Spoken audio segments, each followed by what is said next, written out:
Hi மக்களே, வணக்கம். நான் உங்கள் லதா. இன்றைக்கி என்ன ரெசிபி பார்க்க போகிறோன்னா, வீட்டிலே ரசம் பொடி எப்படி செய்யலாம்ட்டு.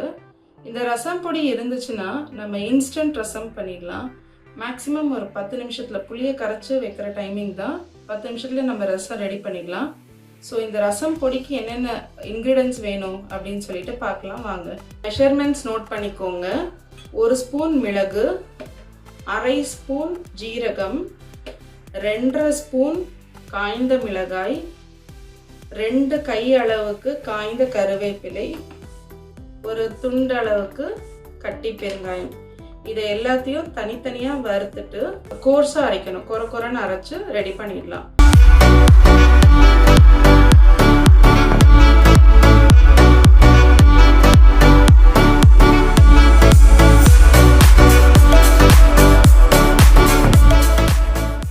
தனித்தனியாக தான் வறுக்கணும். ஃபஸ்ட்டு மிளகு வறுத்துடலாம்.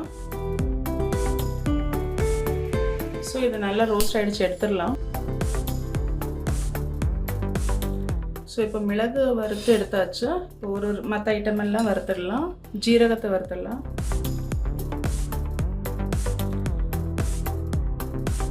இது நல்லா பொரியணும். இப்போ இதை எடுத்துடலாம். காய்ந்த கருவேப்பிலை போட்டுடலாம். வறுத்தாச்சு, எடுத்துடலாம். இது ஏற்கனவே காஞ்சதாலே ஈஸியாக வறுத்துருச்சு. இப்போ காஞ்ச மிளகாயை வறுத்துடலாம்.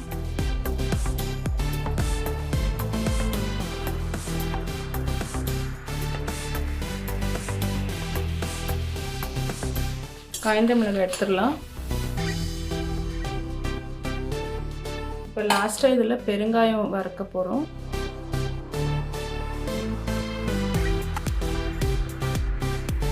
இது கட்டி பெருங்காயம் சூடாகும் போது ஒரு மாதிரி மெல்ட் ஆகிற மாதிரி ஆகும். அதுக்கப்புறமா அதை ஈஸியாக நம்ம இடிச்சிடலாம். அந்த மாதிரி கன்சிஸ்டன்சி மாறிடும். பொரிஞ்சு வரும், நல்லா பொரிஞ்சு வரும். கட்டியாக இருக்கிறது சூடு பண்ணானே பொரிஞ்சிடும். பொரிஞ்சதுக்கப்புறமா நம்ம ஈஸியாக உடச்சி எடுத்துடலாம். அது மெல்ட் ஆகும், மெல்ட் ஆகிட்டு பொரியும்.